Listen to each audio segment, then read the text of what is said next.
Akashvani presents Morning News. Good morning, I am Sanjay Mattu.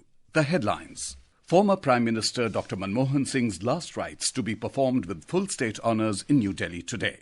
Government announces allocation of space for memorial of former Prime Minister.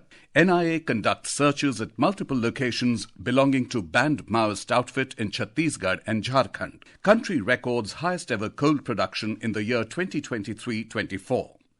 North India continues to reel under cold wave conditions. Delhi NCR records highest December rainfall in 15 years. And in badminton, India's Lakshya advances to semi-finals of King's Cup International Badminton Open at Shenzhen, China. Former Prime Minister Dr. Manmohan Singh's last rites will be performed with full state honours in New Delhi this morning. His final journey will commence from the Congress headquarters to the cremation ground at Nigambodh Ghat at 9:30 a.m. The Congress Working Committee yesterday adopted a condolence resolution at the passing away of Dr. Manmohan Singh. The party has mourned the loss of Dr. Singh, saying his life and work profoundly shaped the destiny of India. Akashvani Delhi will broadcast the commentary of the funeral on its FM Rainbow, Indraprasth, Akashvani Live News 24/7 channels from 11 a.m. onwards. All primary channels, including capital stations and all local radio stations of Akashvani, will relay this broadcast. President Draupadi Murmu, Vice President Jagdeep Dhankhar, Prime Minister Narendra Modi and other leaders across party lines paid their last respects to the former Prime Minister Dr. Manmohan Singh at his residence in New Delhi yesterday. Union ministers, former Congress leaders Sonia Gandhi, Rahul Gandhi, Mallikarjun Kharge, AAP convener Arvind Kejriwal, Delhi Chief Minister Atishi, Andhra Pradesh Chief Minister N. Chandrababu Naidu, Tamil Nadu Chief Minister M.K. Stalin, Telangana Chief Minister Revant Reddy, NCP leader Praful Patel were among those who visited the residence of the former Prime Minister to pay tributes. In a video message, Mr. Modi said, "The nation is deeply saddened by the demise of former Prime Minister Dr. Manmohan Singh. The Prime Minister said his life is an example for future generations regarding how people can rise above struggles and achieve greater heights." The Rashtriya Swayamsevak Sangh also expressed its condolences on the passing away of former Prime Minister Dr. Manmohan Singh. The Union Cabinet passed a condolence resolution yesterday in the memory of Dr. Manmohan Singh and paid homage by observing a 2-minute silence. The Delhi Traffic Police has issued a traffic advisory in view of the state funeral schedule of former Prime Minister Dr. Manmohan Singh in New Delhi today. It said traffic movements will be diverted on Raja Ram Kohli Marg, Rajghat Red Light, Signature Bridge and Yudhishthir Setu. Traffic movement will also be restricted on Ring Road, Nishad Raj Marg, Boulevard Road, Shama Prasad Mukherjee Marg, Lothian Road and Netaji Subhash Marg from 7 a.m. to 3 p.m. The Delhi police advised people to avoid restricted roads and use public transport. The Union Home Ministry has said that the government will allocate space for the memorial of former Prime Minister Dr. Manmohan Singh. The ministry said in a statement that the government received a request from the Congress President Mallikarjun Kharge in this regard yesterday. The ministry added that immediately after the Union Cabinet meeting, Home Minister Amit Shah communicated to Mr. Kharge and the family of Dr. Manmohan Singh that the government will allocate space for the memorial. The change of guard ceremony at the Rashtrapati Bhavan will not take place today due to national mourning. The President's Secretariat said this in a statement yesterday. The change of guard ceremony is a time-honoured military tradition with roots in military antiquity involving the periodic replacement of guards and sentries at palaces, forts and defence establishments.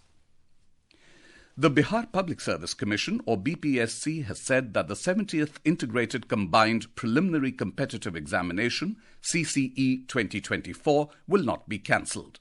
The BPSC examination controller Rajesh Kumar Singh confirmed that the re-examination will take place on the 4th of January 2025 and it will be organised at different locations. आयोग तो निर्णय लेकर अब आगे कुछ और जाना नहीं है, कोई निर्णय लेना बाकी नहीं है। आयोग निर्णय लेने के बाद ही 4 जनवरी को पीटी का डेट निकाला है और उसके बाद हम लोग की कोशिश रहेगी कि इस मंथ के लास्ट में हम लोग पीटी का रिजल्ट दे दें ताकि अप्रैल माह में हम लोग मेन की परीक्षा ले सकें।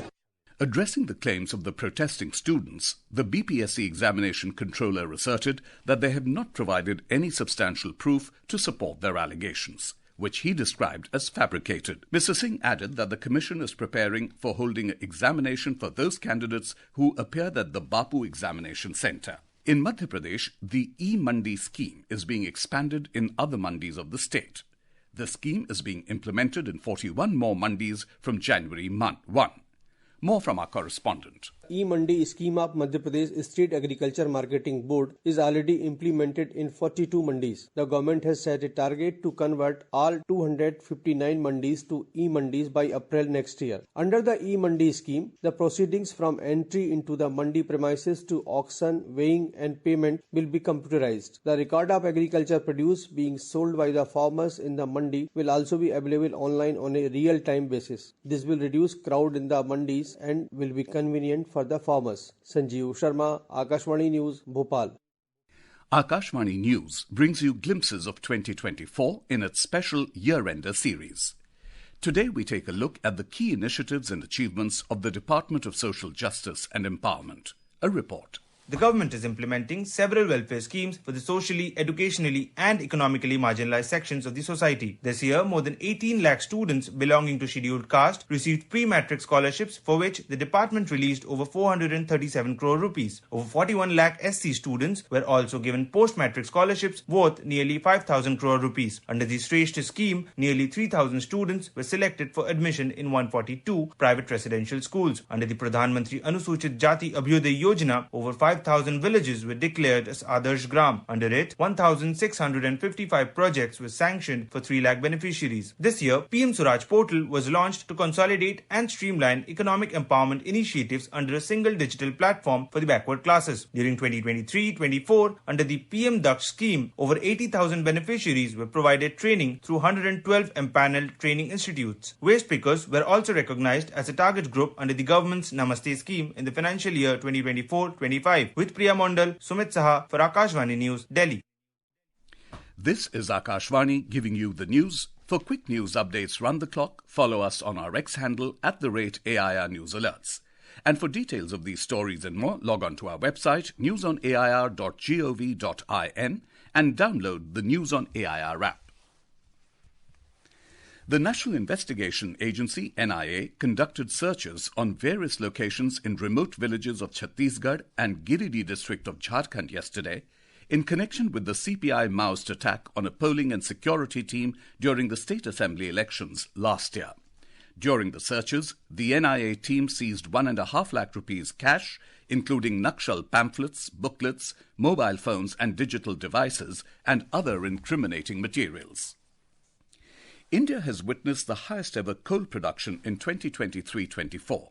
The All India coal production in the year 2023-24 was nearly 998 million tonnes in comparison to over 893 million tonnes in the year 2022-23, with a growth of about 11.71%. The ministry said with transformative measures under Atmanirbhar Bharat, domestic raw coking coal production is likely to reach 140 million tonnes in the next 5 years. The US Embassy and its consulates in India have set a new record by issuing more than 1 million non-immigrant visas for the second year in a row. The record number of non-immigrant visas underscores the huge demand among Indians to travel to the United States for various purposes like tourism, business, education, medical treatment, and others. In Mumbai, 2 people were killed and 1 critically injured after being hit by the Mumbai Central Jaipur Superfast Express near Palghar railway station last night while trespassing on the tracks. The accident took place at around 8:30 p.m. Officials said the individuals were illegally crossing the tracks when they were struck by the speeding train. Light to moderate rainfall lashed various parts of the national capital and its adjoining areas overnight, leading to a drop in the temperature and further intensified cold conditions. Due to rains, some parts of the national capital witnessed severe waterlogging and traffic effects. The India Meteorological Department, IMD, has issued a yellow alert for Delhi, forecasting more showers today and tomorrow. The NCR, including Noida and Gurugram, has recorded the highest December rainfall in the last 15 years. The IMD has forecast thunderstorms accompanied with hailstorms over Madhya Pradesh today. Moderate rainfall is also expected in the northern states, including Rajasthan today. The IMD has also forecast similar conditions over Vidarbha, Maharashtra, Marathwada and Gujarat today.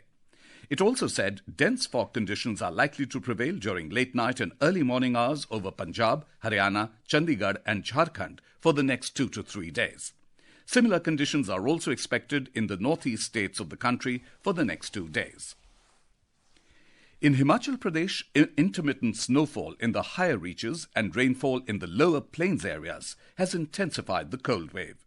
Due to heavy snowfall in the Solang Nala of Kulu district, tourists stranded there have been rescued by the police and taken to safer places. A report.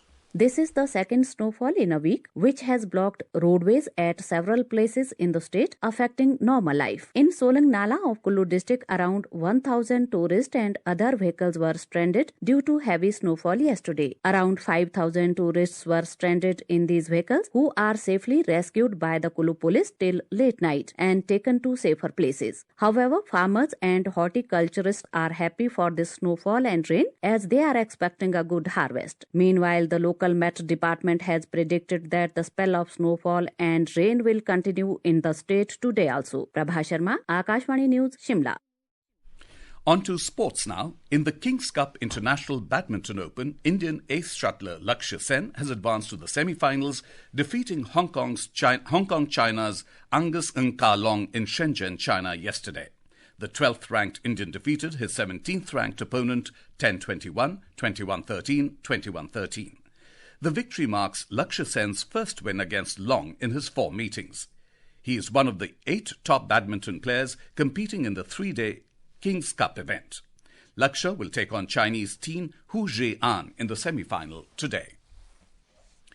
In cricket, India were 278 for 7 against Australia when reports last came in on the 3rd day of the 4th test of the Border Gavaskar Trophy in Melbourne. The visitors resumed their first innings at the overnight score of 164 for 5 this morning.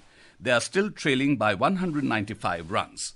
Yesterday, the Indians' innings stumbled after losing 3 wickets in the span of 6 runs after they were well in control at 153 for 2 in reply to Australia's first innings score of 474.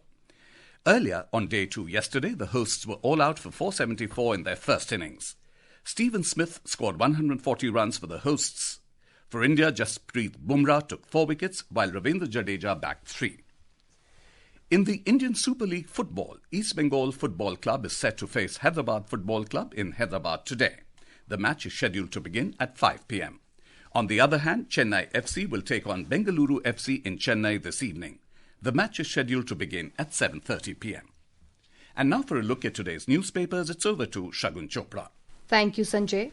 Tributes pouring in for former Prime Minister Dr. Manmohan Singh are the front page lead in most dailies. Allies, rivals, global leaders pay homage to Manmohan, reports the Hindustan Times. In this tribute to Dr. Manmohan Singh, the Asian Age reports Prime Minister Narendra Modi as saying his commitment to country reforms is a lesson.